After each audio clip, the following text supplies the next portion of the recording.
অখিল গগৈ প্ৰত্যুত্তৰ এইটো অখিল গগৈ ডাঙৰীয়াকে মিছিকে হাঁহিৰে মই প্ৰত্যুত্তৰ দিছোঁ চক অখিল গগৈ ডাঙৰীয়া মই 2021 চনৰ উপ নিৰ্বাচনত তেওঁ কথাবোৰ মই নিৰ্বাচনত জয় হৈ মোক তুলনি বিয়া খাব নিদিম বুলি কৈছিলে ফিতাহি মাৰি মই তেতিয়া এটা হাঁহিৰে অখিল গগৈ ডাঙৰীয়া গুফুৰাই পঠিয়াইছিলোঁ এইবাৰো মই মিছিককৈ হাঁহি এটা মাৰি পেলাই অখিল গগৈ মানে উফৰাই পঠিয়াইছোঁ মই জানো তেওঁ কথাবোৰ একেবাৰে কাম নাইকিয়া কথাবোৰ কয় তেওঁ কোনো তেওঁ মানে দৰকাৰী কথা কেতিয়াও নকয় আৰু একদম স্বাৰ্থপৰ মানুহ সেইটোতো আগৰ পৰাই মই কৈ আহিছিলোঁ আৰু যাৰ কাৰণে আজি মই বুজা নহয় আজি ৰাইজে লাহে লাহে বুজিছে অখিল গগৈ ডাঙৰীয়াৰ মাতৃ যি গৃহত আছে যি ৱাৰ্ডত পূব লাহিং 11 নং পূব লাহিং গাঁও পঞ্চায়তৰ 3 নং ৱাৰ্ডৰ বৰগুৰি যিটো ভোট চেণ্টাৰ তাত বিধ্বস্তভাৱে তেওঁৰ আঞ্চলিক জিলা পৰিষদতো ভোটে নাপালে তাত ৱাৰ্ড সদস্য যিগৰাকী সমৰ্থিত ৰাজ্য দলৰ প্ৰাৰ্থী আছিল তেওঁ জয় কৰাব নোৱাৰিলে আৰু সমষ্টিটোতো দূৰৰ কথা তেওঁ জিলা পৰিষদৰ ক'ৰবাত প্ৰাৰ্থী দিলে আঞ্চলিকত দিলে তেওঁ এনেকৈ এটা ফিতাহি মাৰিছিলে ৰাস্তাত একদম এইটোতো হাত জোকাই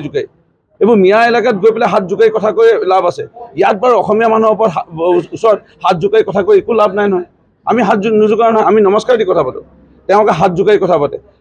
আৰু আজিৰ তাৰিখত যিটো অৱস্থা অখিল গগৈ ডাঙৰীয়াৰ গৌৰৱ গগৈ ডাঙৰীয়া আজি যদি আমি চাওঁ ৰঙাজানত তেওঁ তিতাবৰ সমষ্টিৰ ৰাইজক গৈ পেলাই কৈছিলে এবছৰ আগতে যে মই আপোনালোকৰ নাতি মই আপোনালোকৰ সন্তান মোক ভোট দি জিকাওক আৰু আৱেগৰ বৰ্তি হৈ পেলাই ৰাইজে ভোট দি জিকাইছিলে তেওঁ ৰঙাজান যিটো গাঁও পঞ্চায়ত তাৰ 7 নং ৱাৰ্ড ৰঙাজান বেচিক স্কুলৰ যিটো কেন্দ্ৰ তাত আঞ্চলিক জিলা পৰিষদতো ভোট নাপালে ৱাৰ্ড সদস্য কংগ্ৰেছৰ যিগৰাকী প্ৰাৰ্থী প্ৰক্ষেপিত আছিল তেওঁ তাত জিকাব নোৱাৰিলে তাৰমানে এইটো কি বুজাইছে তেওঁলোকক নমনা হৈছে তেওঁলোকক ৰাইজে নুশুনা হৈছে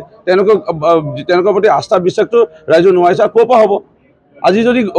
গৌৰৱ গগৈ ডাঙৰীয়া নামাজ পঢ়িবলৈ গুৱাহাটীত সময় আছে ইয়াত শংকৰোৎসৱত আহিবলৈ সময় নাই ৰাসত আহিবলৈ সময় নাই ভাওনাত আহিবলৈ সময় নাই ফুটবল খেলত আহিবলৈ সময় নাই কৃতি ছাত্ৰ ছাত্ৰী সমন্বয়ত আহিবলৈ সময় নাই ক'ৰ পৰা ৰাইজে মানিব এই এবছৰ নহওঁতে পিঠি দিলে আজি গৌৰৱ গগৈ সকলোৱে দেখা পাইছে যে ক'ৰবাত ধেমাজি ক'ৰবাত নলবাৰী ক'ৰবাত বৰপেটা ক'ৰবাত গৈ পেলাই ডিব্ৰুগড়ত ফটো তুলি আছে আৰু যোৰহাটৰ ৰাইজৰ ওচৰত আহিবলৈ তেওঁ সময় নাই অখিল গগৈ বা এই গৌৰৱ গগৈ আজিৰ তাৰিখত এটা ছবি আহি পৰিলে যে তেওঁলোকক ৰাইজে নমনা হৈছে আপোনাৰ সমষ্টিত ক'ব বিচাৰিছোঁ ৱাৰ্ড সদস্য এজন জিকাব নোৱাৰা এজনে আৰু আঞ্চলিক বা জিলা পৰিষদ এজন জিকাব নোৱাৰা এজনে ইয়াত যদি আহে খুব ভাল কথা মই কৈছোঁ যদি পিঠ আছে পিঠ মানে অসমীয়াত পিঠ মানে চবেই বুজি পায় সাহস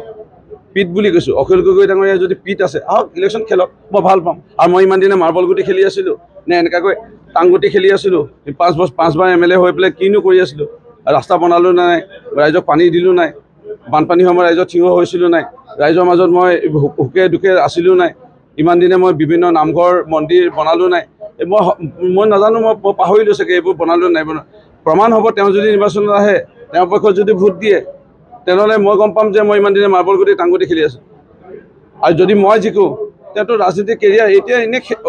শিৱসাগৰ ৰাইজেতো প্ৰত্যুত্তৰ দিলে ৰাজনীতিক কেৰিয়াৰ খতম বুলি আমি জানিছোঁ